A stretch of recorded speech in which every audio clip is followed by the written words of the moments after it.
Welcome back to another episode of Voice This. This is Millani, and we have an amazing guest. You think I'm a lot of information or a lot of energy? 1 second. Just wait 2 seconds and you'll see. Oh my God. So this guest here is very knowledgeable, very exciting, full of energy. She's literally like an energizer bunny. Yeah, that. That's all I have to say. I'm going to now flip it to the guest. But before I do, are you guys ready for the ride? No, too late. Welcome, Hilary Hayes, to the Voice This podcast. I'm so excited to be here, Millani. This has been I feel like this has been set in such in the works for ages, and I'm so excited that we get to make this happen today. I agree. The first time I spoke to you, I was like, "Are you my twin? Are you?" The energy match is absolutely undeniable. Undeniable. Oh my God, I need to show everybody. I'm like, oh my God, guys, look. Like, I found my twin. Yeah. Amazing. Now I have this podcast. I'll be like, everybody, guys, look, you'll see. Here we are. Yeah, I'm so excited to be here. Happy season 2, everybody. Happy season 2. Season 2. I know. I can't even believe. Wow, it's happening. Season 2. And amazing. Oh, you're making things happen. You're building spaces. You're making connections. I love it. This is so important. This is super important work. And especially just being present in these spaces that are so predominantly taken over by a certain kind of person. I think it's especially important for you to be here. Thank you so much. I truly, truly appreciate all this energy. I love, because that's what keeps me going. Because there's times where I'll be like, so why am I doing this? What is this? There's obviously times, but definitely I truly appreciate it. And obviously the listeners definitely help. And just a random thought. So turns out we just hit 2,000 listeners as a total. Whoa, congratulations. And that was just season 1. Congratulations. So we are moving. So, amazing. Okay, you know what? Good day. You know what? I flipped that back. Today is a good day. Not just because you're here, but 2,000 is not bad of a number for listens. I remember when I saw 100 total, I was like, oh my God, I got 100. Now I'm like, oh, we're in 2K. Let's keep going. Let's see 10. We're going to blow that away. Yeah. No problem. No problem. All right, let's get to it, because I'm so excited, because we're here to talk about conversation AI in different spaces. AR, VR, all these acronyms.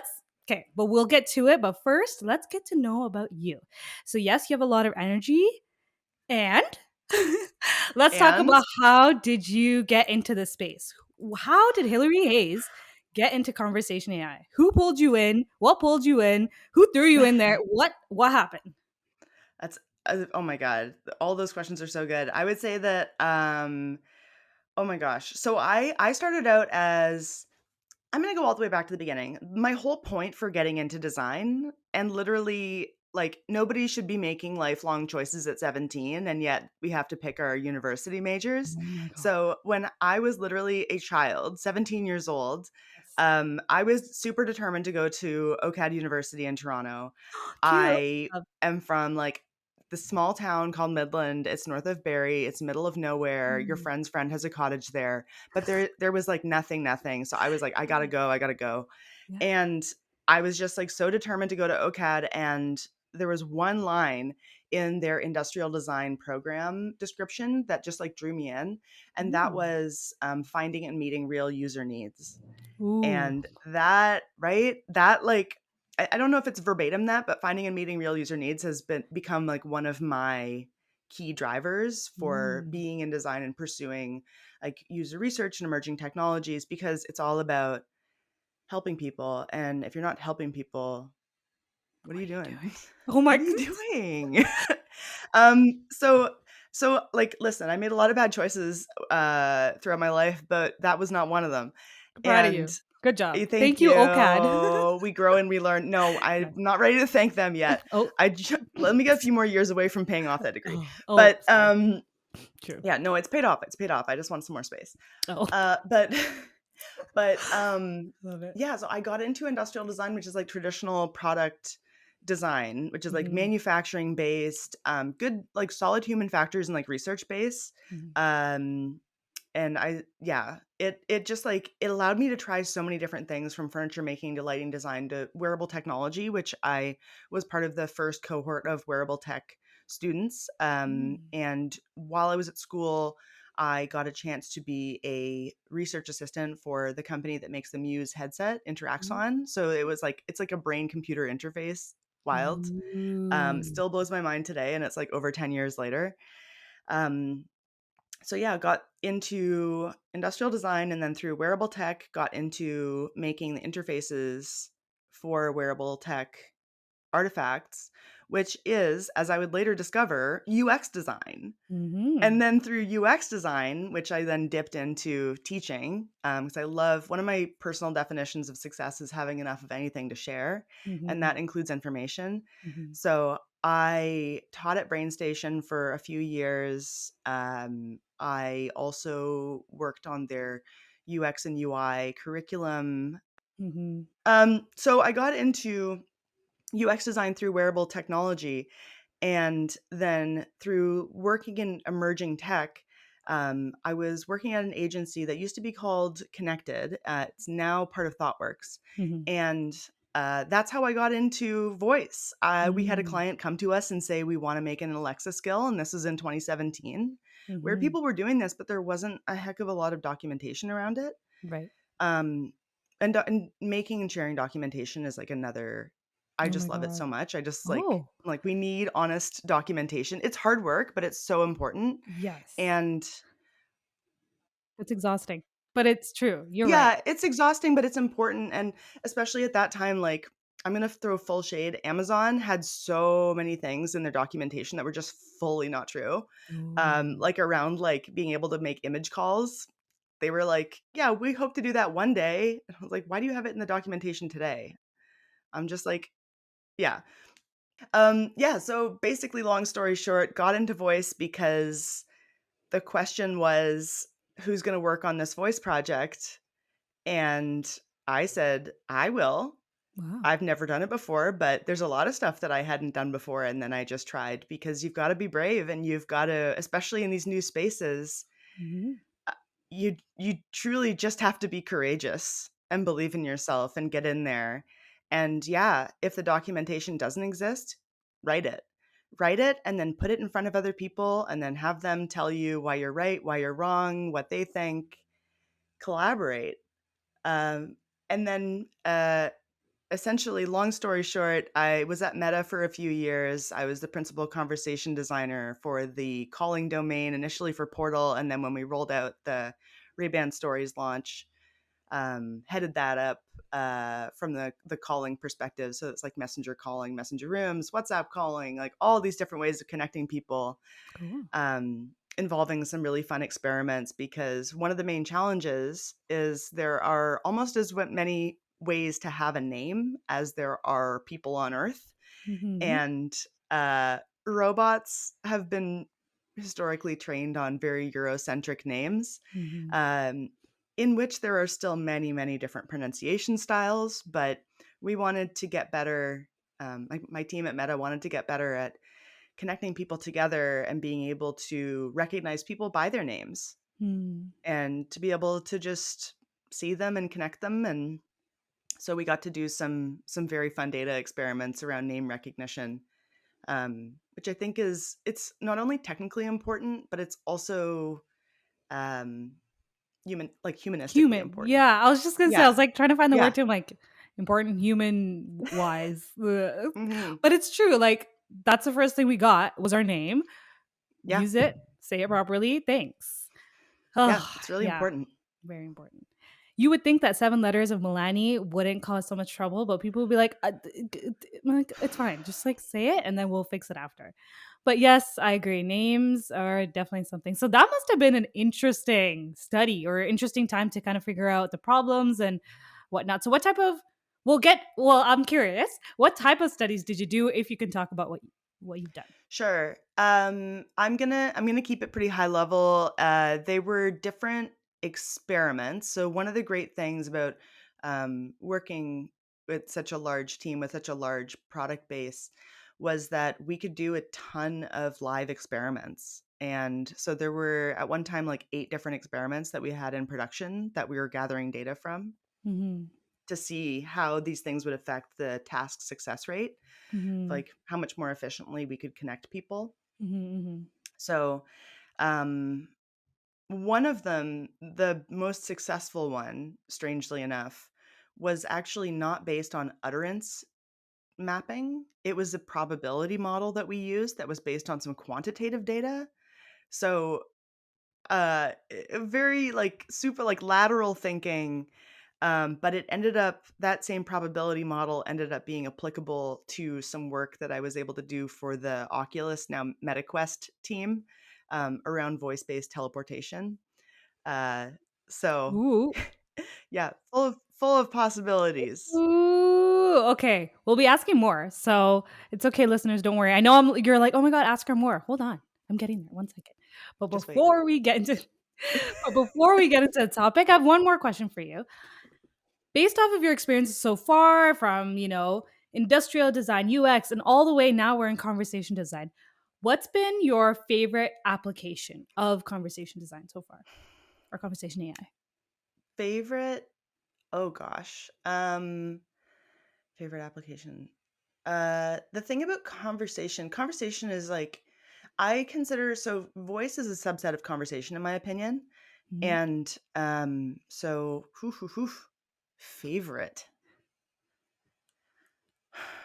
I mean, I sure like the portal experience because it paid for the house that I'm sitting in right now. Good But answer. I mean, I was yeah, gonna ask why, and that's it. That's good enough for you. yeah. The experience that paid for your house. Yes, Coming to you live yes. from the house that I bought with conversation design money. I love it. That's what we're all striving for. So let's get to it. I love this. Awesome. So let's get to the topic because I can't wait. Like I Please was like, oh my lay it god, on me. I have so many questions for you. You already know this, but let's get to it. Tell Okay. me. I'm so curious. Okay. I love your brain. I love the way you think. And I love how you work. But what really inspires you to specialize in designing for conversation AI, and especially within AR VR? Because you kind of talked about the products you've worked on, but what really inspires you? Because there's so much going on and there's so many unknowns. How do you do it? Mhm. And what do you find more rewarding about it? Like, what's the most rewarding part of it too? It's a heavy question. I'm sorry, but we're gonna get Yeah, it no, I answered. mean, there's so many different answers. Like my reason to do it all is like finding and meeting real user needs, and like that can mean so many different things. Like Yeah. it doesn't always have to be like curing cancer, like that kind of Hmm. thing. One of the great ways that I've seen technology in like different levels of, I'll say like augmented realities or virtual realities, um, which can occur at various levels of immersion. So, for instance, a really beautiful example of another reality that a lot of us dipped into when this one got too bad was Animal Crossing. And Hmm. so I think the success of things like Animal Crossing showed us that entertainment and emotional regulation via virtual experiences is valid. And one of the most beautiful things that I have gotten to work on is a game, which is all open source, so you can get in there and noodle around with it. It's called Whisperer, and my team at Meta, there's a few of us got to work with a studio out of New York that I believe their name is Buck, Buck, and we made this beautiful game called Whisperer, which Hmm. is about a ghost in a greenhouse. And we used the Voice SDK, which we launched fairly recently, and yeah, worked with Buck to make this really gorgeous game that I can't believe didn't come out of my brain directly because you are in a greenhouse. I'm notoriously a big Oh my god, gardener. yes. Oh, we I forgot love to talk about it. Oh my god, I feel like if I throw a planet at you, you'd be like, "And did you know these top 10 facts?" Like, I feel like you're just ready to go. Like, I was like, I remember sitting at your I talk and you know just like went off and we're like, "Whoa, okay, yes, you that go." was so funny. Oh Yeah, my god. Vitaly Friedman, multi hyphenate, was Ugh. trying to introduce me, and I had in my like fun fact thing, tell us about like something that's a fun fact about you. And I said, oh, I love Mhm. gardening, especially growing like variegated plants. And he asked me what variegated was. So And I you was went like, before off. I You're yeah, like, well, before I even "Don't take my introduced time." I myself. loved it. You were like, "Don't take my time off my speech. You better not." And he's like, "No, just go ahead." It was so funny. And you're like, Milani, "Okay." I I loved d- it. there was no finger pointing, but I Okay, no, did no, no, sorry. There was no explain. finger pointing, but like when I saw it, I was like, Yeah. dang, look at Yeah. you. I love it. I love it. I've got like big plans to get in the garden today. Yeah, I just went to the nursery yesterday. I'm ready to go. Love it. Okay. I feel like we've gotten slightly off Oh track, my but God. that's what Oops, sorry. happens when I start talking about gardening. But anyway, Whisperer, this Yes. gorgeous game that we worked on. So anyway, you're a ghost in a greenhouse and you can't touch anything because you're a ghost. So it's like that kind of ghost rules. So you can do object targeting by hand tracking. And then when you target an item, it'll glow to indicate that you've targeted it.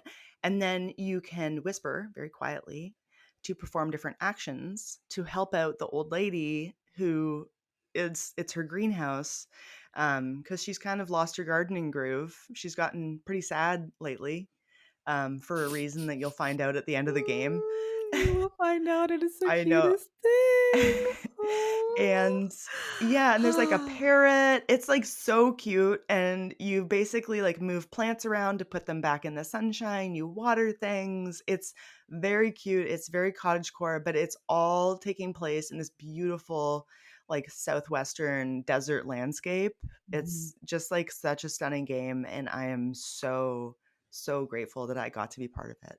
And we're so grateful for you to be part of it, to share it, because, guys, I'll go get the link. We'll put it on the show notes. We'll figure something out because you guys need to see it. It is so cute. Yeah, check it out, everybody. And yeah, Yes, we like I should. said, it's all open source, so you can like pull the assets down, play around with them, whatever. Yes, please do. Other than building cute experiences, as we know, but what are other benefits of building in conversation AI? And we're always talking about finding and meeting user needs, but how do we enhance it as well? Oh, for sure. I think one of the great things about conversational interactions, which we're seeing just like by the half hour advances in right now. We're recording this Tuesday, June 13th Yeah. at 10:30 a.m. Pacific. So whatever I say is only relevant to right now. Yeah. Um, but one of the great things that I've seen that's like a super unsexy item that can be revolutionized by conversation design is frankly just filling out forms Ooh. because conversational Oh. interactions, it breaks down the form into these little moments of like, because you if I said like, hey, answer 50 questions, you'd be Mhm. like, that's a lot of questions. But Yeah. if I said, okay, hold on, first I just have one question, what's your first and last name? Mhm. And then you'd be like, oh, I know this, I know, Yes. easy. And then it'd be like, okay, I've got a few more. Yeah. um where's it's like, what's your email? And you get to break it out into these little steps and make it Mhm. so much more digestible. um and like that is something that I saw when I was designing not necessarily a conversational experience, but like an experience that we broke up into these chapters when I was Mhm. doing work for TELUS Communications for their new user onboarding process almost 10 years ago. Like Mm. this is a practice of just getting really judicious about information architecture and then breaking it out and then serving it to the user in a way that's just like immediately recognizable and immediately actionable. Mhm. Can you give me some examples other than forms? What are the examples that we can use where conversation AI actually breaks it apart that we don't normally think of? I feel like you've seen so much, so you're like you can like list top 5 if you like, but like things that I would never assume. Even forms, I was like, The, yeah, of course. Like, yeah, why not? yeah. Well, it's and forms like that's such a large umbrella. Like there's so many things that you can use to triage different information. Like another example is like maximizing the effectiveness of human customer service agents or support Mm-hmm. agents Mm-hmm. by enabling users to and this you have to be careful with to self-serve. You have to make sure that you're being really, really helpful. And this is like where like really rigorous utterance mapping and like yeah, you can use a large language model for sure. You can use that as sort of the skeleton, but what you really must do is you must collect real data from your actual users and then prioritize that data when the model is being trained. If you just plug in like generic chat GPT, which so many people are doing right now, and like it'll be fine, but it won't be tailored to your specific product. It won't be tailored to your experience. So you folks, I like, yes, use that, and also prioritize using real data from your users. Yeah. Why do I feel like us talking about research and data is not going to be the first time? We'll see. Mm-mm. But I love it. I think a lot of times we get really excited about using fancy stuff that's out there, but we don't really think to be like, is that really the solution we need? What's our real problem? But, it's all about asking the right questions and doing research. But yeah. Oh, you gotta do research. You gotta do research. I mean, I even took like a literal side quest during my career while I was at ThoughtWorks. Like when I joined, it was connected then, but as I mentioned, but when I joined, everyone was a digital product designer, and it was like very cool that it was like one title, and people did a lot of different work under that title. But I just found that like the most of the work that I was doing was design research work. And Mm-hmm. so I wrote the job description, I petitioned for it to be created and got that role created. And that was the first of a few times that I have built a role that I wanted. Mm-hmm. Um, because I saw it was important. And yeah, it was hard at the time to let go of the term designer in my title, especially since, and certainly earlier in my career, I had really fought hard to legitimize my place in the room as a designer in these historically very business and engineering heavy spaces. Mm-hmm. So letting that go, while it felt uncomfortable at the time, by the time I moved on to my next role, which was Meta, in the role of conversation designer, which I'd been working as functionally for 3 years before I actually got the title. Mm. Um, but yeah, by the time I moved on to Meta, there were four of us doing the job of design researcher that hadn't existed by when I joined. Mm-hmm. So again, like these spaces are new and it's scary, but please, like I encourage everybody listening, like please be brave. Mm-hmm. Don't wait for somebody else to do it. Yeah. Just yeah, make the case, try it. And Hillary is proof that it can be done. It's just a matter of actually doing the work. You got the thought, you're motivated, now just do it. Because what do you have to lose? Well, quite a bit. Oh. I mean, listen, I'm not gonna play with you. Like some people, there's some people who are gonna disagree. There's some people who are gonna disagree. But Mm. like, this is why, like, I love bringing data. You got Mm-hmm. to bring data, and like, I have been able to. That's why I love research. Is it gives me the closest access to data, and just because like I can't remember what that there's like an acronym. It's like the hippo problem, like highest paid person in the room. Ooh. Like Okay. that. Never heard of Yeah, that. yeah. They can have an overruling effect on other Mm. ideas. So that's why Mm-hmm. when I'm doing brainstorms, especially like virtual brainstorms in FigJam or something, which I did Mm-hmm. yesterday with a client, Ooh. there's a function in FigJam where you can actually toggle the author name off on the sticky note. And I love to do that because then it doesn't matter whose idea it is. It matters about the Yes. quality of the idea. Yes.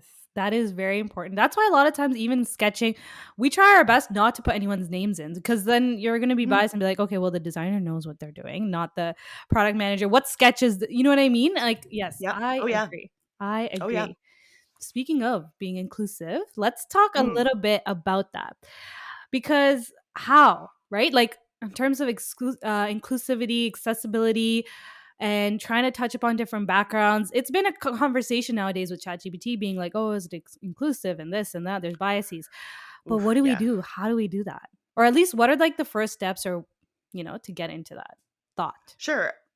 Yeah, I mean, this is such a great question. Like, we're seeing so many really cringy moments of, especially in the generated image space and generated Mm-hmm. video, Mm-hmm. of like really troubling, uh, basically human bias telling on itself. Mm-hmm. Of I saw one set of like, like a prisoner look like? What does a drug dealer look like? And yeah, it was very heavily bias influenced. Mm-hmm. And the how we avoid that is by one, acknowledging that bias could exist, Mhm. which is hard for some people, especially historically empowered people. Mhm. Um, and then making sure your data is high quality and making sure that your data is based in reality. And yeah, it's, I don't know how helpful it's going to be to beef up like prisoner database data. Mm. Like I don't think that gets us closer to a beautiful future. But I think like there's a one example that I saw that was like different animals shown as different roles in a startup. Oh, And yeah. this yeah, the CEO um and they were all, I believe, except one wearing suits. Mhm. And the CEO was a lion, Mhm. and literally a male lion, which Mhm. was obvious because of the mane. Mhm. Which is just like, okay, so I guess only men can be CEOs, is that right? No, it But better not be, but yeah, I agree, like, excuse yeah, me. I mean, yeah, like as a it's very it's yeah, it just comes down to like we have to be honest about where we're getting our data from and um like the colonial history of so many things that are just accepted Mhm. as true and as fact, to really dig into that, and that takes work, and humans are fundamentally lazy, so that's probably not going to be the best the most welcome thing, but yeah, you've got to do the work, you've got to find that real data Mhm. to make sure that you are making something that is real, that's based in reality, and that is not perpetuating harm. Mhm. Yeah, I agree. What do you think? I want to drill down a little bit because I love this topic. I know we're supposed Please. to be talking about AR and VR, but like I love talking about Oh, no, accessibility, bias inclusivity. is so important It to is talk about. extremely important. I think what I want is I want someone like I want people listening to have a takeaway when it comes to this. So like what would be like an action item or maybe even a question that we should ask ourselves or have a question where we can ask or question things when we do see or when we try to design or when we have these thoughts. What would be your like one takeaway that you want listeners to kind of keep in mind? Well, the easiest way that I'm going to say is to ask why 5 times. Mm. Oh yeah, the five Um, whys. Yes. the 5 whys, that'll just get you down to like the key of anything. And then I'm just trying to make like a recommendation for a specifically actionable reading on bias. Mhm. But gosh, there are so many. Um, I would say that yeah, 5 whys is the place to start. And when asking the 5 whys, do not try to answer those whys by yourself, Sorry. right? Like, don't use your own brain. Yeah, Like, that's ask a so why funny. and then be like, Because well, now I have to go do research and then go do research. This is like, you understand that if I was an action figure, Mm. like, do research would be one of the things that my action figure would say. Oh yeah, well I know that, of course, but yes, that's also Yeah. a takeaway for people that want to know more about you. That's her slogan. Do research. There's also this really, really incredible, um, again, multi hyphenate person who is, I knew them first as a researcher. Their name is Viviane Castillo. Mhm. I saw them speak at a research conference a few years ago now, and they are just such an important voice in like big R, small r research, Mhm. and such an important person to follow. So I just can't stress enough. Everybody needs to follow Vivienne Castillo. Mhm. Find them on LinkedIn. Listen to everything that they have to say. They have said some like very important things around ooh, how classic human factors research prioritizes the white male experience Mm. and like perpetuates like white supremacy and colonialism. Mhm. So and they have a lot of really great work on trauma informed design and I just recommend Oh everything they gosh. have to say. Like, please. Ooh, okay. Noted. Vivian, we got you, Mhm. girl. Okay. Yeah. Definitely a good takeaway. Awesome. And if you have any links, well, she can just share it to me and we'll put it in the show notes. Don't worry. She's literally looking for it as we're talking, which I love. But I do want to get to the other questions as well. Please, yeah, let's So focus. Let's focus. let's focus. Yeah. 34 minutes in. Yeah. Lani, let's focus. I love it. All Yeah, right. and let's begin. This is like such classic podcasting. We're a half hour in, like, okay, let's jump right in. I love it. Okay, so as someone who has been designing for web and mobile coming in, I love to learn more about AR and VR, but what the heck? Where do I start? And first of all, what's the difference? Like, this sounds very overwhelming for someone that wants to design for AR and VR, but like, do I take a course or like what? Where do I, Mm. you know what I mean? Like, what's the difference? So, like, maybe like point out the differences so it's like less overwhelming. It's like, oh, cool, this is cool. Like, I know this, but I need to learn this. What are takeaways for them to take away? What are your points for them to take away? Ugh. Well, yeah. Anyway, you know what I mean.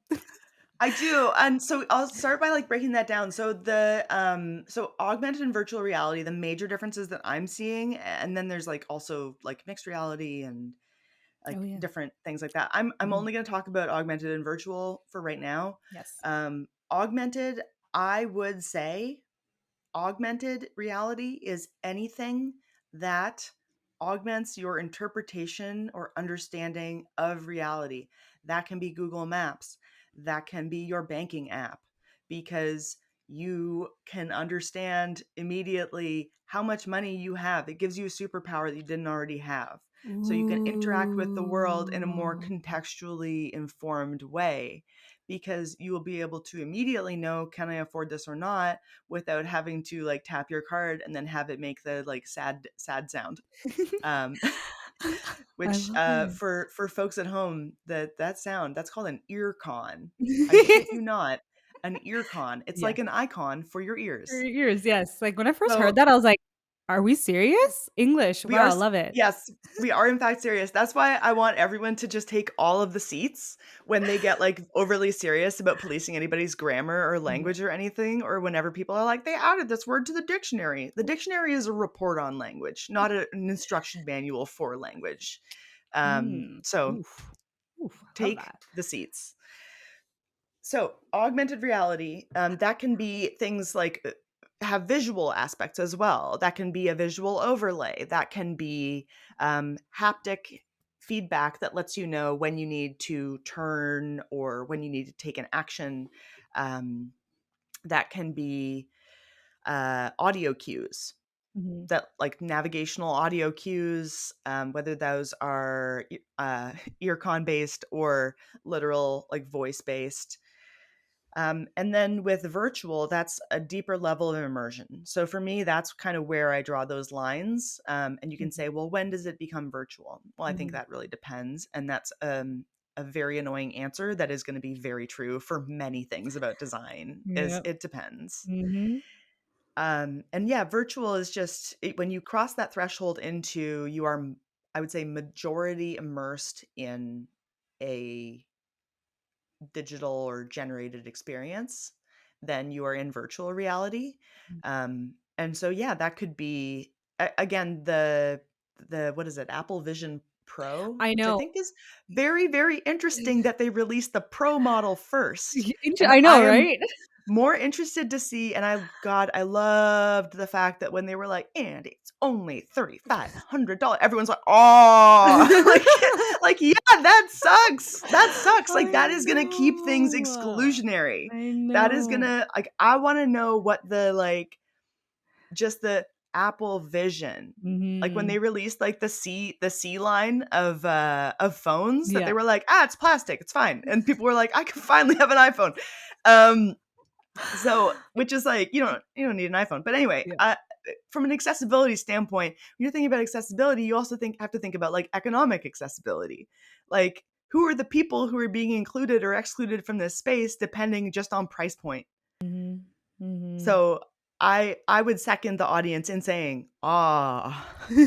Um, I but with the agree. but with that headset, you can see with like as more and more digital elements enter the projected spaces, yeah, when is the point where you move from augmented to virtual? I think that's kind of interesting. I think that it'll also depend on a variety of factors.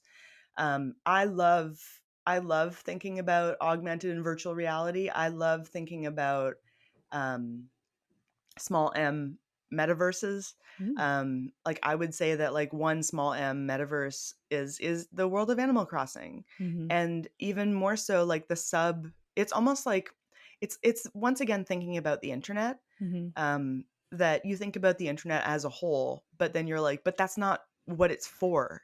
Yeah. Thinking about the internet as a whole is not helpful. You just Yeah. gesture at it and go, the internet.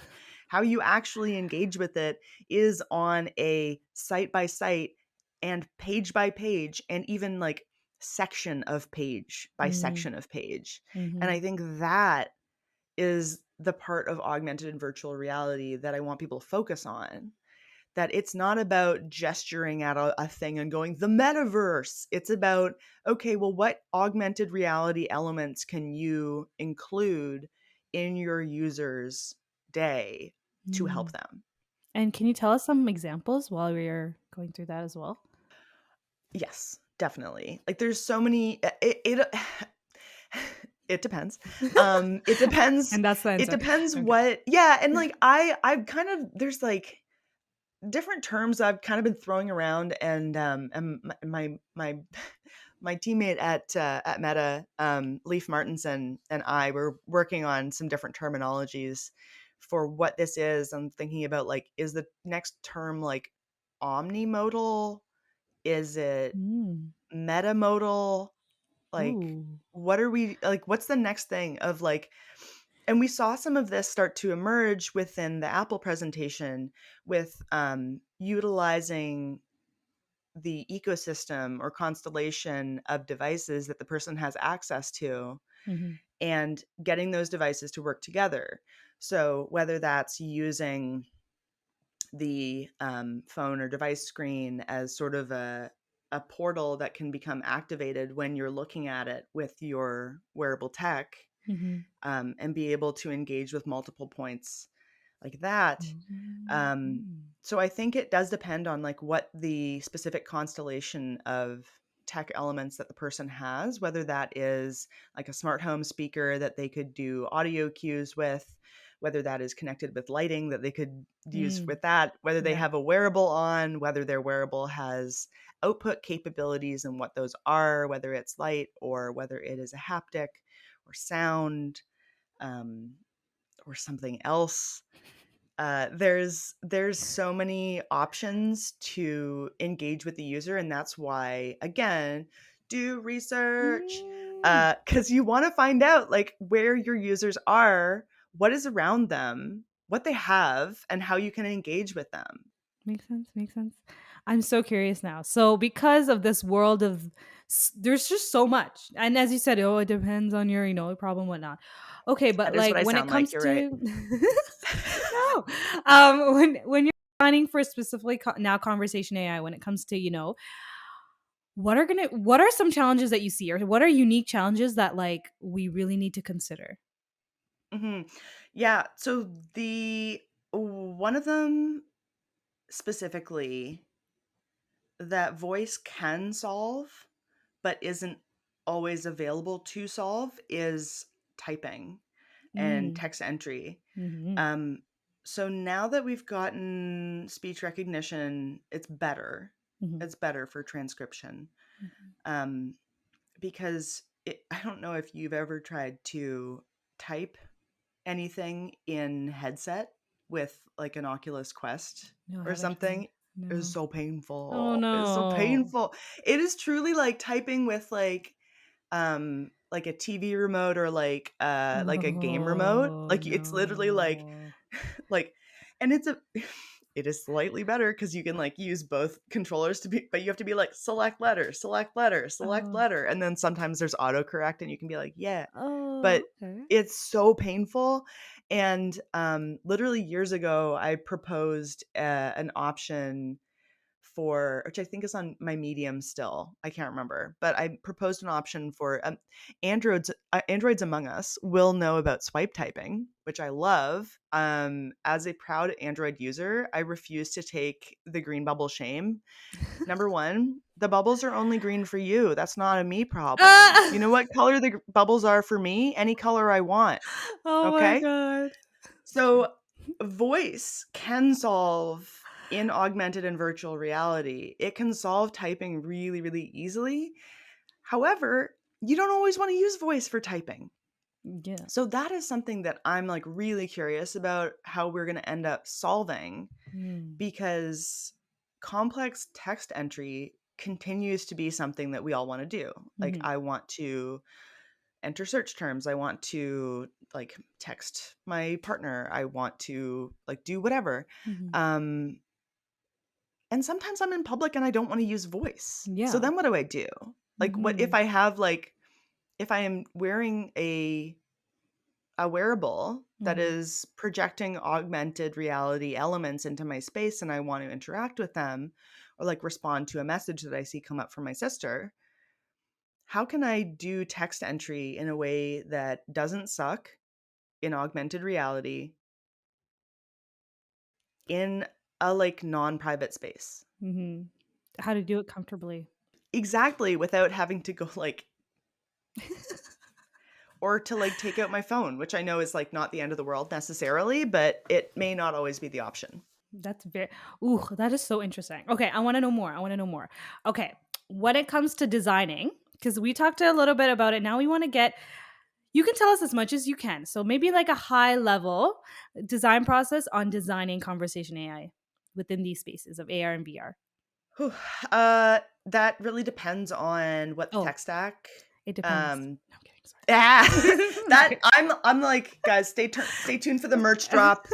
I'm gonna Right? be It like, it, depends. it depends.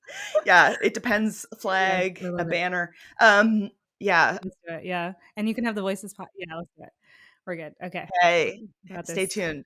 Link in bio, everybody. No. Um, Oh my god. but okay, but for real, like when you're designing, so you got to figure your tech stack, what you're working within.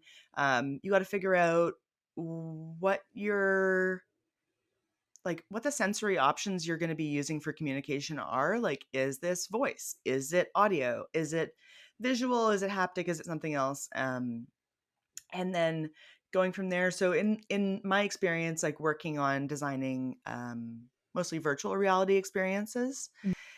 it has been it's been really interesting, especially because I have a UX design background. That has been such a huge asset to Mhm. me Mhm. as I've been designing. And like when I was working with the Portal team, um, I was only technically in charge of creating just the scripting for like the user input utterances that we were trying to map for, and then whatever the assistant was going to say back and other audio elements. But that's not how my brain works. So I was making these full multimodal flows because Yeah. I was like, well, I'm going to sketch out what the screen looks like anyways. And by sketch out, I mean like make fully rendered things in Figma Oh, because they have a pretty mature design language. And like, yeah. yeah, sometimes I do pen and paper. I yeah, love doing pen and paper sketching. I've got like a huge pad of paper on my desk in my studio at all times that I just like do my doodles on Love it. before I move those into digital. But at this point, like we're really lucky that there are so many asset packs that we can very easily like copy and paste and create really beautiful experiences from that. I do not think that using an asset pack makes anyone less of a designer. And I Mhm. just like how I would say that using pre-built items Mhm. in a text sense, using like generative AI does not make anyone less of a writer or a Mhm. designer or a Mhm. strategist. We just don't have to build it pixel by pixel anymore. We just don't have to like do typesetting anymore. We can work beyond the letter idea, beyond the word idea, beyond the sentence. We can work at the idea level, which Mhm. I think is really Ooh. cool. Oh, I love that. I love that. Because I think that's what needs to be like, I want it to echo, because that's what we need to get to, right? That's kind of the ideal state. We need to get to that point Mhm. rather than, and I love how we were talking about asset packs because that's what it was made for, to help us save time. That's Yes. literally Yes. the purpose. So use Yes. it. And like that's the goal. I mean, as far as I understand, that was the initially stated goal of industrialization is that Mhm. we would have like work would be easier and we would have more leisure time. Yes. So like So, it's okay if work gets easier because of technology and like work's not going to go away. There's always going to be work. It just changes. It just becomes something else. Like just because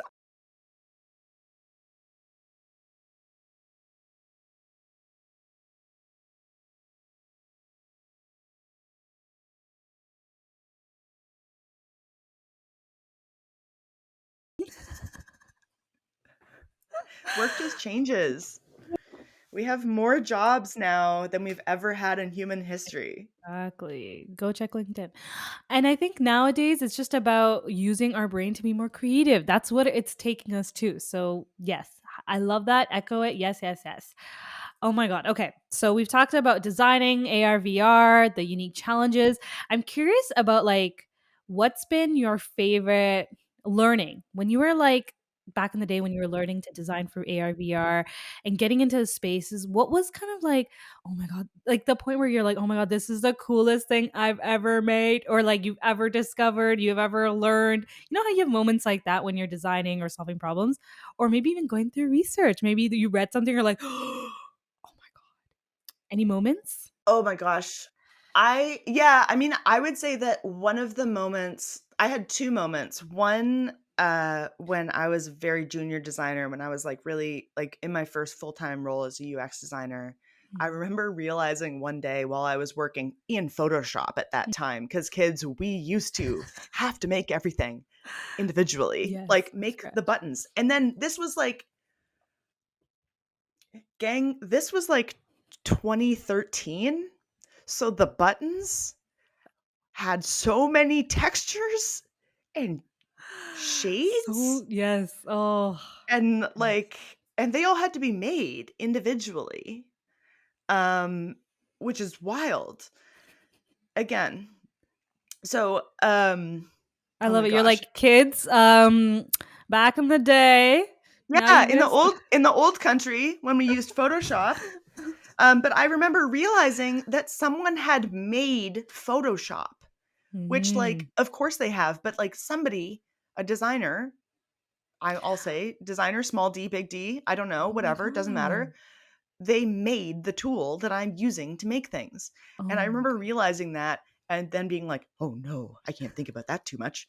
It's like when you start thinking That's a about space and lot. then you're like, "Well, I've got other things I got to do today. I can't think about this." And then flash forward to summer of 2021 when I petitioned for the creation of a team at Meta because I realized I wanted to build a tool. Because there was a tool that I wanted to build for initially internal use, Mhm. and it didn't exist, and I wanted it to exist. So I made it exist, and I got funding Ooh, from leadership and multiple engineering headcount and even additional design support. And amazing. we worked on that for over a year. Amazing. So went from like thinking about, whoa, somebody built this tool to, hey, I have an idea for a tool that I want to build. Whoa. I mean, I didn't know where this was heading. So I was like, oh, yeah, like thinking about someone making Photoshop. Oh my Lord, who thought of that? And how many Hmm. people? And there's like, you always see the names every time you like close it or open Photoshop. You see all those names and you're like, wow, how did you do it? Yeah. Meanwhile, we have someone on screen that decided to create their own tool and have their name on it. Okay, okay. If you don't mind me asking, are you allowed to talk about what type of tool it was? Like, was it to help Oh yeah, you? absolutely. So it was yeah, I can talk about it vaguely. Okay. It basically engineers had to do too much work. Mm. which is a very funny way of putting it. But engineers had to do too much work. They were having to do based on like the tooling at the time. They would have to do dialogue changes. Like Mm. conversation designers, we couldn't go in and make our own changes. We had to have that go through an engineer, Oh, which is not okay. only like frustrating Yeah. and like leaves room for potentially errors to pop up. That's just not a good use of engineering hours. Yeah. Like, y'all have bigger fish to fry, and you're out here, like, making dialogue changes? Please, let me help you. Yeah. And so that is, like, one of the use cases, but was looking at ways to do role-based access so that different people it's like a hub and spoke approach, that Mhm. different people based on their expertise, based on their role, whatever, could enter into the experience through ways that were relevant to their expertise so that they could contribute what they needed to the experience, without seeing things they didn't need to, or the information architecture, girl, don't even get me started. Ooh, Um, that's a whole episode of its own. Ooh. truly, that's a whole series on its own. Information architecture is like absolutely vital. And once again, how do you find out what is important? You do the Research. research. Did we just make us I wow, I love this. That's it. That's it. That's gonna be we'll play that every once in a while. Every time Yes. somebody says research. It's like the It's new just gonna be mini. us. Yeah. There we go. Oh my This is god, that's the zaniest tech podcast interview I have ever done, and I love it. This is so fun. oh, you're welcome. Okay, but yeah, so specifically with like AR VR, um, how to prototype for that, like that is so tricky, and like it's hard to do in like a low or no tech way. Mhm. But it is possible. Like you can think about the space that you're in, and for instance, when people when people say things like, oh, we'll put it where should we put this on, like in headset, oh, put it in the corner. Yeah. What? Sorry?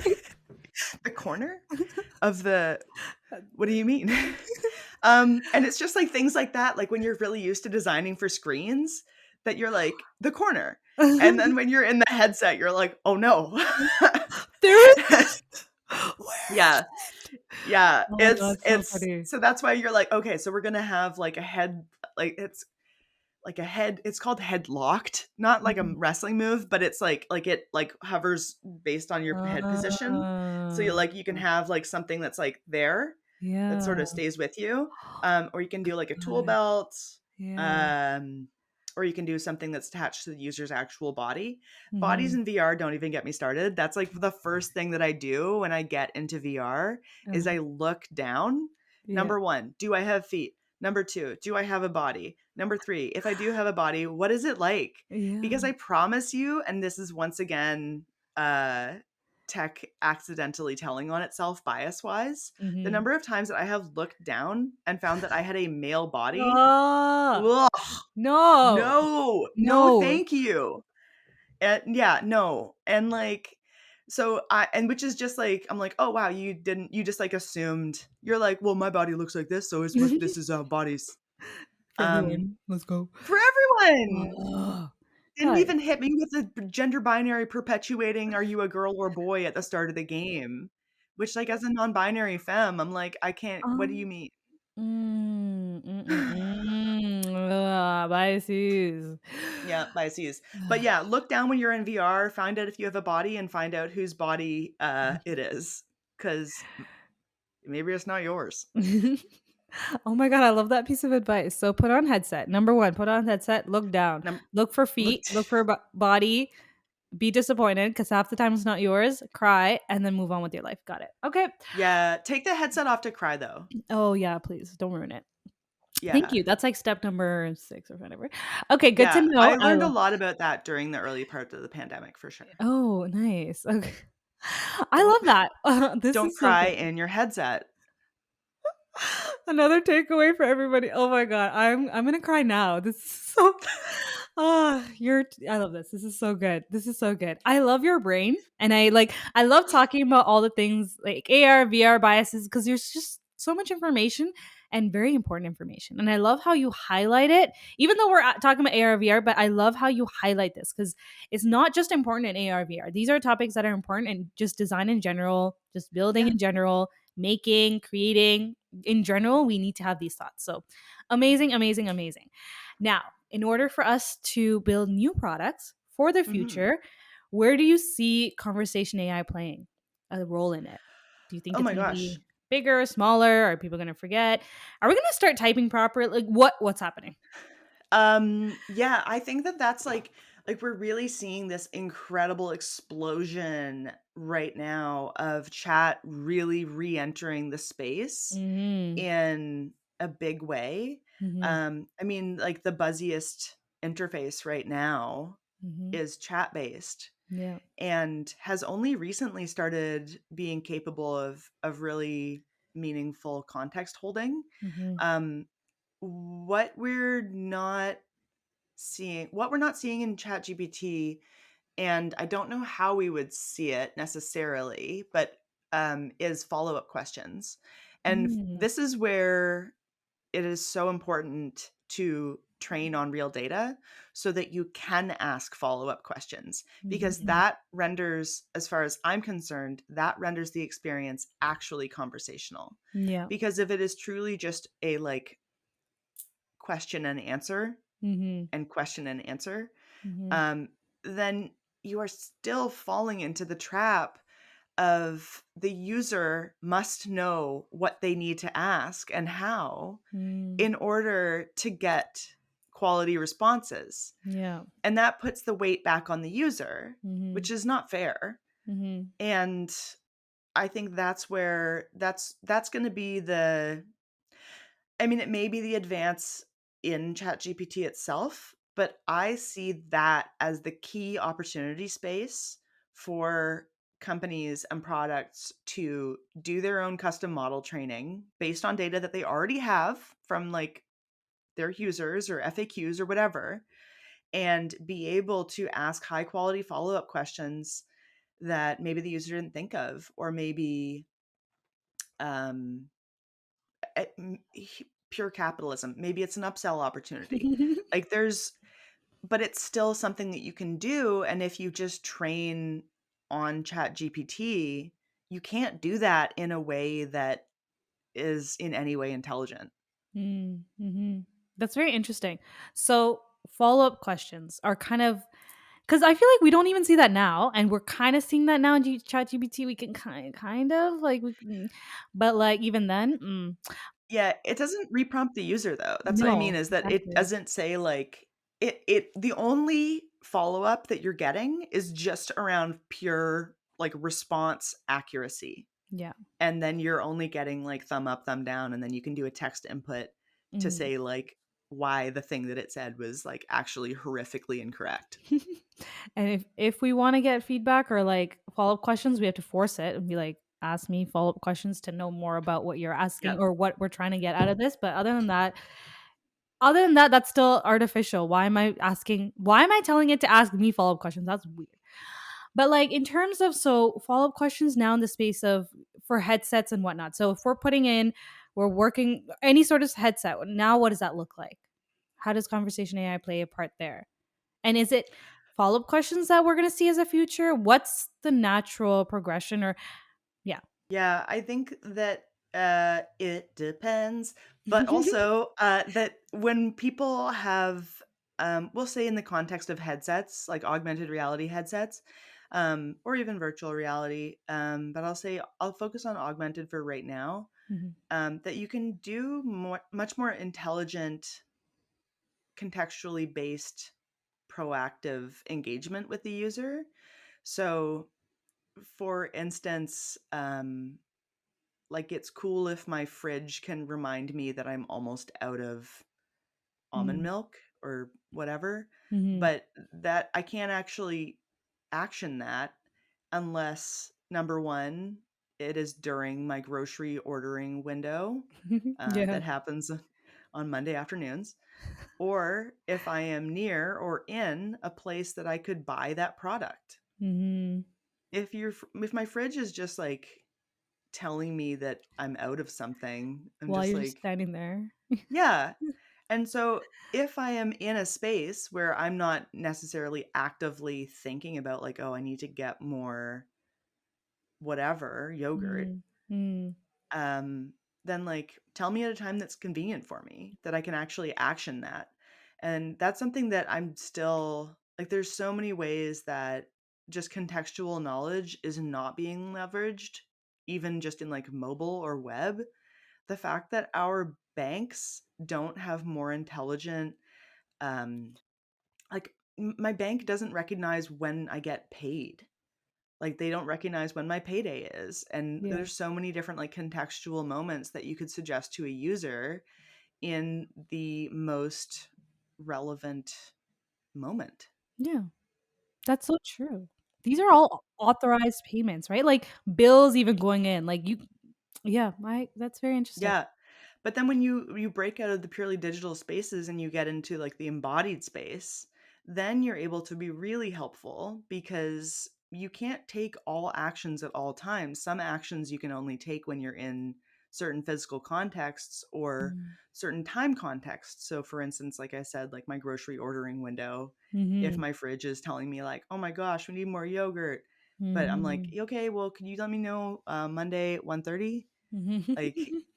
then and, like, I should only have to tell my systems that once. Yeah, that's true. And it should know we wanna get to a point where it knows automatically. Yeah, I mean, it can just ask me, like, just ask. And, like, being proactive prompting is such, like, a sensitive subject because, again, if it's done wrong, it can be so annoying. Mm. You can just be like, "Is this an ad? Like, are you advertising to me right now?" Yeah. Whereas, if it's helpful, then there's such a huge opportunity for not only positive sentiment in that moment, but also future receptivity Mhm. to Mm. more proactive prompting. Ooh. Ooh, I can't wait. I can't wait for the oh my god, that's so cool. I need to marinate. I need to sit there and think about this and be like, "Oh my god, the future is so cool." Oh Yeah, my maybe god. it's going to be okay. Yeah. Oh, right? Maybe. Guys, it'll be fine. Trust me. Hillary said so. Okay. All right. Let's get to I want to know more about just like thoughts cuz we talked about future, but like right now when you're speaking about concepts within conversation AI, it could be within the AR VR space of what you worked on or maybe outside of that as well. What are some of the myths and misconceptions that you kind of hear about that you want to demolish right in this episode right here? To tell everyone, be like, no, this is not it. Relax. Oh, you're ready. Oh, I mean, there's so many. Like I think the my like gut reaction one is the hot the not even hot the lukewarm at best, the room temperature take that everybody has right now is that AI is somehow going to take your job, Oh. which I think is like incredibly unimaginative. Mm-hmm. And it really to me I'm like, "Come on, guys. Humans, like, we have all this, like, prefrontal cortex, and you're still using your brainstem to have, like, a fear-based reaction as your first your first thought? Girl, tell him. Like, come on. Like, can't Oh. we like, the first reaction is like, "Oh, scary, it's a threat." And we Okay. I'm Okay. well but seriously, it's like it's very lazy, and like the assumption that like the first reaction to anything new or should be fear. Like it's so lazy. Mm-hmm. And I think I was talking to you about this the other day about the Luddites, Yes. about literally I'm like just pulling this up now to make sure I'm getting this right. So the Luddites, members of a 19th century movement of English textile workers which opposed the use of certain cost-saving machinery by destroying the machinery. So so like semi-mechanized weaving machines, like looms. Oh my Like they were like, gosh. "Oh my god, if we let this semi-automated weaving machine, like what, Uh, I will lose my job." Like, which it's like, it's so lazy. It's like, well, do you want to weave full time? And at that point, I don't think we had the weekend yet. So it was like truly so and like that we're still seeing that. We're still seeing that like that letter that a bunch of people signed about like, whoa, we got to slow down on this AI thing, which is like, well, and should be or should be not, I don't know, but that doesn't really Mhm. matter because it won't happen anyway. Um, but we should figure it out. We should learn how to use it Learn to it. help people. Yes. Yeah, learn it. And it also like, yeah, it's just this like fear-based knee-jerk response that's like, it's not equivocal to, but kind of rhymes with the like, again, colonial white supremacist thinking of like immigrants and like Mm. xenophobia. And it's just like, Mm. really? That's like the first your first laziest, most unimaginative thought is just like a Yeah. fear-based reaction? Mm. Like, please, please. My sibling in tech, like, My use your prefrontal cortex. My sibling in tech, come here. Yeah. Oh my god, I love it. So for the siblings in tech, what should you know how we were talking about, oh, like what's the first question like when you ask yourself and when it comes to biases? What questions should we be asking ourselves when it comes to these? Cuz you know what? A lot of times as much as we want to be positive, there's like headlines everywhere and articles and people commenting and it's just like a lot of times it's overwhelming, right? And at a point where people would be like, "Yeah, yeah, we're good." And then one day they'd be like, so is it, what is happening, right? Like it's, oh my god. So for us, for those that are like, wait, that 1% news, sometimes our brain would be like, well, wait, what kind of Mhm. questions should we tell our, or ask ourselves or read about or think about when it comes to these headlines and whatnot that we would be seeing? Yeah, I think it's so I've got like an incredible kind of double-edged answer to this as well, which is Oof. check your sources. Ooh. Check like who are those headlines written by? Mm. And that also is like one thing that um I think citing sources is going to be the thing that combines generative AI with what we previously have recognized as Web3. And I Mm. think that will truly unlock Web3 Mm. if we can do generative AI, whether that is visuals or written medium or whatever, Mm. but also be able to kind of look under the hood and to see the cascading levels of sources of inspiration of prior works that were Mm. cited by the Mhm. generative engine in order to create that output. Mhm. And there's some work being done around this today that has Mhm. just started, but it is all dependent on the user, like, manually Checking themselves. engaging with, yeah, Mm. which is, like, just not how it works. And, like, yes, like, artists must be paid for their work, Mhm. and I think this is a great way to make that happen. Ooh. And, like, yeah, if Spotify can get away with paying pennies on the dollar for song streaming Yeah. directly from the artist, then like I'm sure we can get a couple of cents for every time a generative engine creates an output Oh, from your that stuff. references an artist's or a creator's or a scientist's or a writer's work. Oh. So I think that it comes back to like, how do you check bias? Mm. You check your sources. Mm. And then as we move forward, and especially we'll be able to retroactively check if we are able to, I don't know, maybe via blockchain. Maybe that's how Mhm. blockchain is finally used for something Mm. besides selling JPEGs. Oh, Um, NFTs. Okay, yeah. Remember yeah, and that. which Oh my which god, I like, forgot. yeah, right. And like NFTs could be so powerful if they were implemented in a use case that really like Makes made a sense. difference to Yes, people. I agree. I agree. There is opportunity there for sure. It's Mhm. just not all connecting. I feel like there's so many aspects that once everything connects, I feel like, as you were saying, I really like the connection between generative AI. We need to check our sources. I feel like we're there right now where we're playing with Gen AI and we're like, oh my God, this is so cool. But then we're like, oh, this is a lie. That's a lie. Oh, I just made that up. Oh, Mhm. hallucinations, this and that. And we're stuck on Yes. that right now. Of like, oh, it's hallucinating, so therefore buy. No, it's not buy. It's check your sources. And Hmm. interesting, it could be use of blockchain to ooh. That's what I think. That's what I think is Ooh. gonna be. It's gonna give validity. Yes. Because that's what's missing right now. Ooh. Yeah, it's Ooh. gonna give Ooh. validity. So I think it, and like we could use a blockchain. And Yeah. we can find use a blockchain for something. Yes. Because it's just sitting there. Okay. Wow. That is whoa. Okay. Mind blown. I mean, I was already mind blown like question number 2, but still. I have one more question for you. Well, unfortunately, Just one? I know, I know. But I hope this is a good one. Basically, I want to know.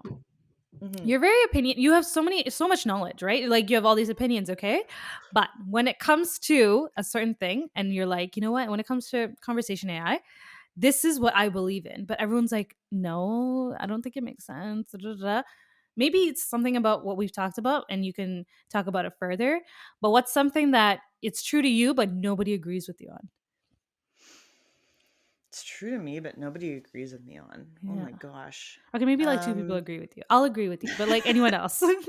yeah, I think it comes back to like getting past our fear-based reactions to new Mhm. technology, or to things that change how we are used to doing things. Yeah. That's I just I and that even comes down to um people who try to use fear as a motivator for learning these new technologies. Like, I Mm. cannot tell you the number of posts that I will also see that LinkedIn is just such a mess right now. There's way too many people with way too much time. It is like really affecting the quality of the feed. Yes. Because I'm seeing like so many, like on one hand, like so many of these, like, oh, AI taking our jobs, and like, come on. And Mhm. then on the other hand, I'm just seeing so much of this, like people who have educational content to share Mhm. about generative AI, Mhm. and then using these like cheap fear tactics, like 90% of people will scroll right past, or n- like Oh my god. 95% of people have no idea, or Yeah. like Oh they're my god, using yeah. this wrong. And just like what, Yeah. like I just like wake me up like when It's you're all over. done. Yeah. I Yeah, agree. cuz I it's just that's never been how I've approached teaching, Mm. and been in the game for a few years now, Mhm. in the professional capacity at the college level, and I have not found that fear is a great motivator for knowledge, Mhm. Mhm. because knowledge is about expansion Mhm. and fear is about remaining in place, and like hardening. Mhm. And Yeah. those things are The same. pretty antithetical Yes. to me in my perspective. Yeah. So I don't think fear is a good motivator. Mhm. The approach should be to learn to expand. Yes, there's all these, and that's the thing. These headlines, these posts are Yeah. just so loud for no reason. Like, it's just too loud sometimes for us to really distinguish between right or wrong, sources or not.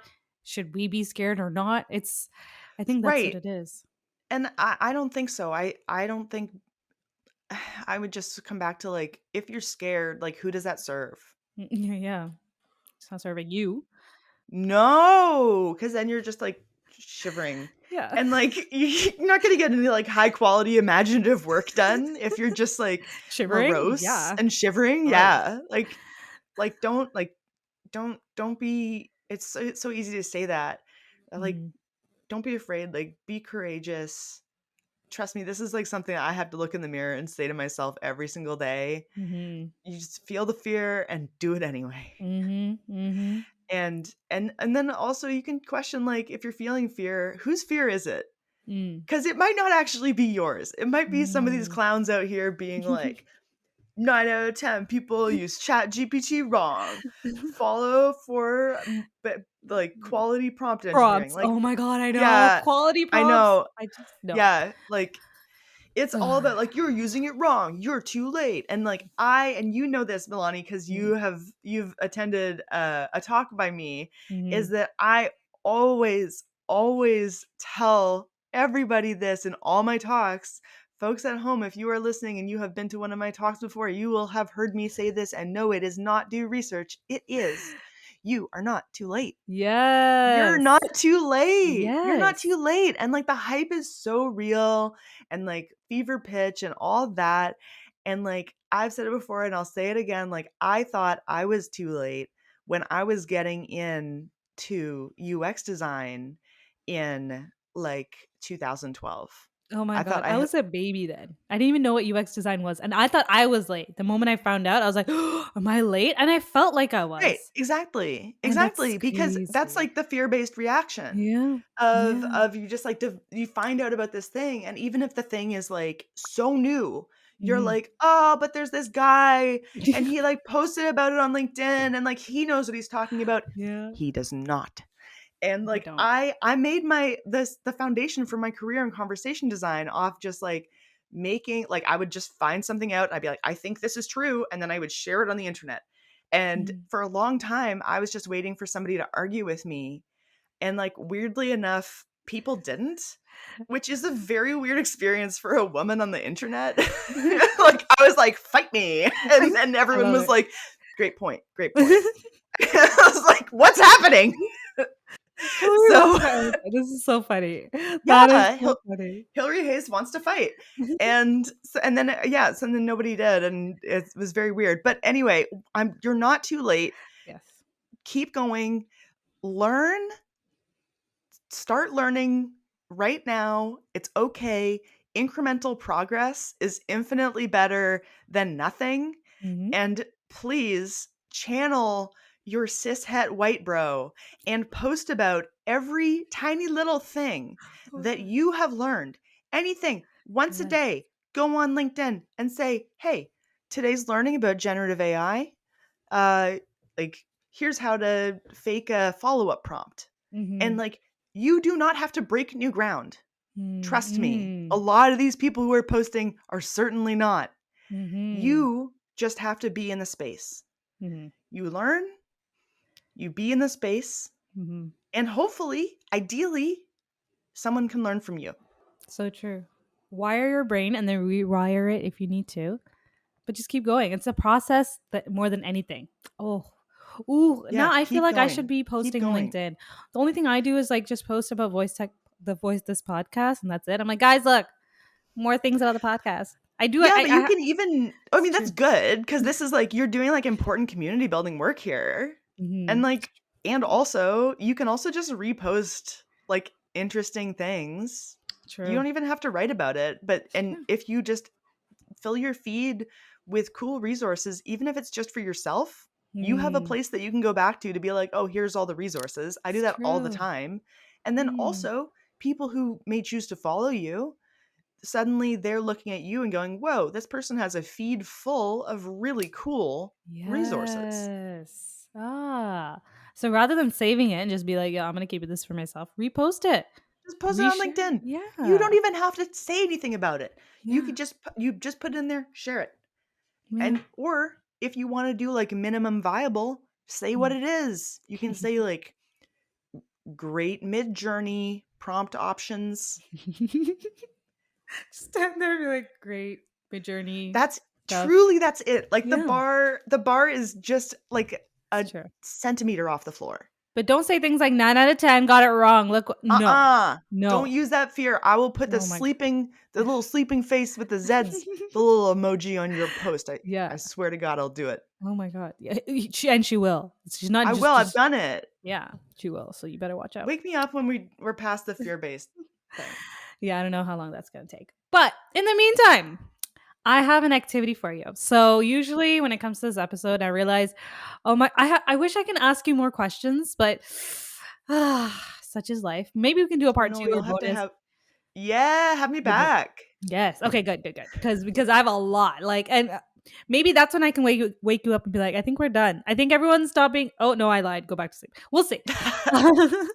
But for the ending segment of every episode, I always give the guest a magic wand because I'm curious. Because I love, and I think I've said it multiple times, I love the way your brain works. I love the thoughts that you have and how what you really strive for, what you really want. I love the fact that you are about teaching people, you have knowledge and you share. I love that. That's like one of my favorite things to do too. So I'm like, twins. So I'm gonna give you a magic wand. Okay, you can take it. Thank you. And oh, you're welcome. So there's two things you can do with it. One is you get to automate whatever you want, anything. Okay, part of your day, part of your work, whatever. Okay, you can automate whatever you like. And then there's one part where you want to freeze it, so you don't want to automate it ever. Anything can come, any type of technology can come and go. You don't want this to change. What would the two things be? Um, automate. I'm thinking about, and I can't remember who tweeted this, but there was a sort of a pretty good roast tweet of like we're out here working like peasants while AI is making paintings and poetry. Just like let's automate all the tasks that are standing in the way, like the daily, like grocery shop and like I don't know, automate childcare. Listen, I'm not a human parent. I don't know. Like I just Automate want to child, like yeah, it's fine. just like It'll and then that's yeah. it. Okay, Like I love it. I just want to like automate anything that Smudge. is currently holding people back from getting to do like what they want to. Okay, okay. I That's very high level. And then if I truly have a magic wand, I mean, I would just like prevent my dogs from getting older, but I don't think that applies to the Oh, conversational space. yeah. But That's cute but though. yeah, my babies. Oh. But yeah, I'm like, no, I think I like everything how it's changing. I don't know. I think Mm, we're in the business of change, right? So I have no problem with that. Yeah, I just think that there's so many things that are unnecessarily difficult that I would really prefer to automate. Scheduling is a huge mm, pain in the ass. mm. Huge. Like the fact that humans still have to go back and forth to like haggle over meeting times. Yeah. We did that this morning and then I, a human, had to be that you're like, well, we're actually going to use this Zencaster link. Oh I was like, yeah, yeah. ugh. But I wish that my personalized assistant had been like, okay, so this morning you've got your interview with Millani. It'll be so fun. Make Woo. sure that you've got this headphone adapter, which, dear listener, I did not. Oh. And also make sure that to remember that you're going to be using this link and like I don't know, let me know if there's a lot of planes that fly over here, so I would want my assistant to remind me to like close my studio window Ah, because that could be yes. noise interference. Like Yes. I love call that. like call all the APIs and Yes. figure out like how to just make it easier. I love that.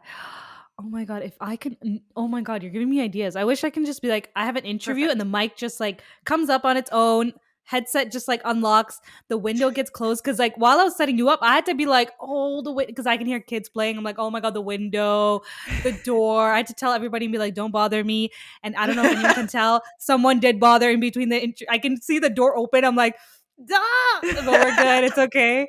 It's No, I fine. didn't even notice. Okay, good. Oh my god, because I can see it. Like I just heard something, and I'm like, oh no, no, no. There's gonna be a special guest. No, they're not welcome. Oh, special guest next time, It's next time. okay. It's okay. Next time we'll see. But anywho, so that is so cool. That'd be so cool to just automate your space for every single meeting. It's like, okay, next meeting is this, and everything just like Yeah, like the different becomes. contexts. Absolutely. I mean, that's kind of how I built my studio is that I have like my desk in the middle of the studio and then I have like everything can move around like whether it's a computer Oh. day or a sewing day or a painting day or whatever. Ooh, Yeah. fun.